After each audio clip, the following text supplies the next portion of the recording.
How happy are you as a scouting department to? Ecstatic. It was a long weekend as far as the prep and everything, but well worth it. Like I speak for all our scouts. Totally happy with everything that's transpired.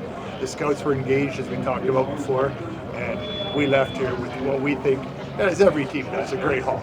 And it's pretty easy. You quick look at the statistics, and there's goals, and there's points, and there's scoring and skill that jumps out. Is that something that really is a priority? Skill, hockey sense, offense, in space. Right, we got a lot of high-end skill and elite skill and scoring ability, and then a junkyard dog and a couple project prospects late in the draft. What about that part of it? When you get to that late, I mean, you obviously like real good elements. What would you say project? What's the most important part now, kind of moving forward? It's development for a guy like Eric Jamieson and Hunter Lang. Jamieson was on our list last year, so we've tracked him for 3 years now, and the progress that our scouts in the West had seen was integral in us taking him, like staying on top of him, and then picking him today. And with Hunter Lang, another guy who was Quinton's boy, was on our list, and then.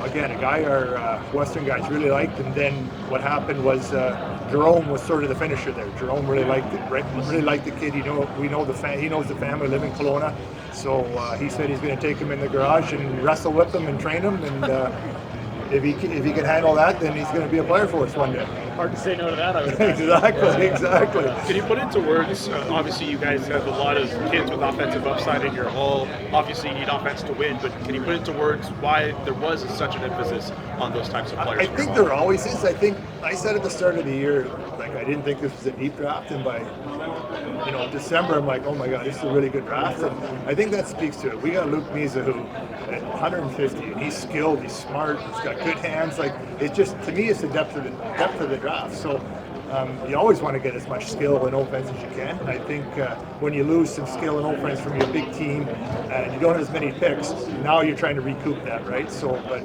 I mean, that's how the way the list fell. But I think there's a lot of skill and a lot of hockey sense, and I also think there's a lot of young players that are working more on that part of their game. So when they get to the junior level, you see a lot more of that. Greg had mentioned that obviously he was trying to figure out how the draft order was going to go, and then lo and behold, you end up with Zane Perrick at 9. Can you take us through your thought process with the order going the way that it was, and then you were able to draft Zane? What was going through your head as that was going on? Yeah, you know what? I think we had a decent idea of the group of players that could go in the top 9, and I think our list was I thought it was 12 guys for 9 spots. So we thought there was a couple guys that we didn't have in our top 9 that might go. So that's the way it went. And we didn't, if you told me we would have got Perek, if you told me we would have got somebody else, I wouldn't have been able to tell you, because we knew Celebrini, and then after that, we're pretty sure on Levshunov. And after that, if he had gone 3rd, I wouldn't have been surprised. We got him at 9, so obviously very happy. It sounded like Greg was really pleased about Andrew Basha, that where you got him in the 2nd round there early on. Yeah, again, we had a group of 25 guys that Andrew was in, and we thought, hopefully we can get Basha at 41. There's no guarantees, but when we went back last night, we thought he was a guy that would be available at 41. He was the next guy on our list, so there he was at 41. So again, I think that's the excitement, right?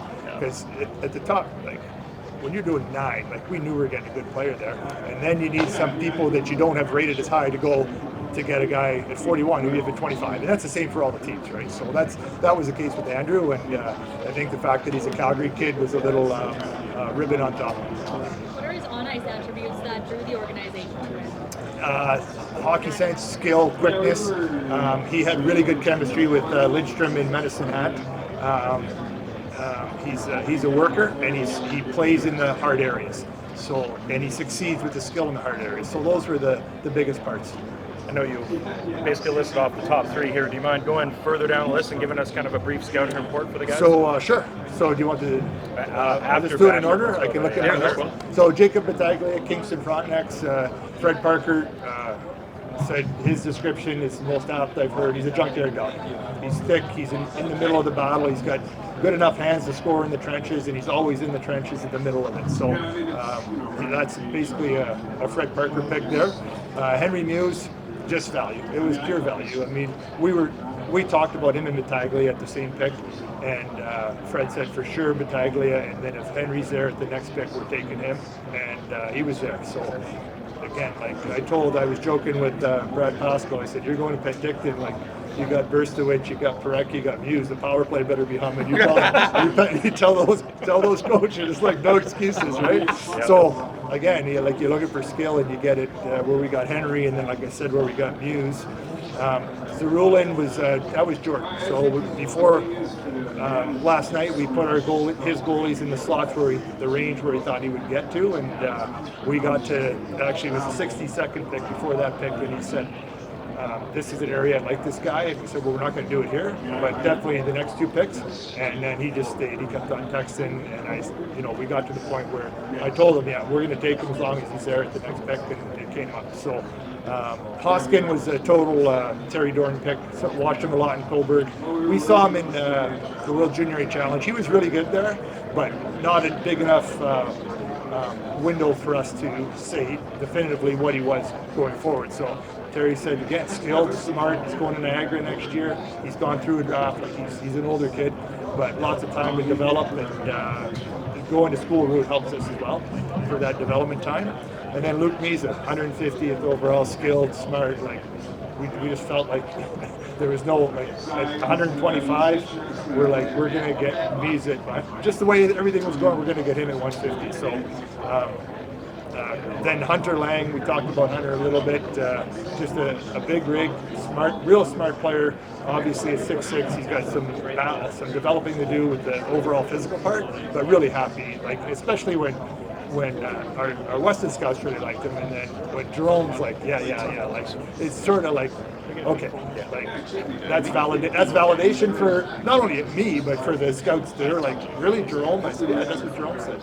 So all good. And then Eric Jameson, I said he was the guy we went through the draft last year. Our guys kept watching him and tracking him, and he kept on improving to the point where they said this is, at that point in the draft, we were going to take him if he was still there. For a guy like Jameson, what does that say to other players who might not hear their name called at the draft, that doesn't mean that scouts aren't still watching? You know what? That's such a good question, because we did this with Mangiapane a few years back, right? He went through 2 drafts. He was at 2 drafts, and he didn't get picked. So imagine the disappointment. So, yeah, keep working at it. There's some kids that are developed early, and some kids are developed later. So never stop working, never stop chasing your dream.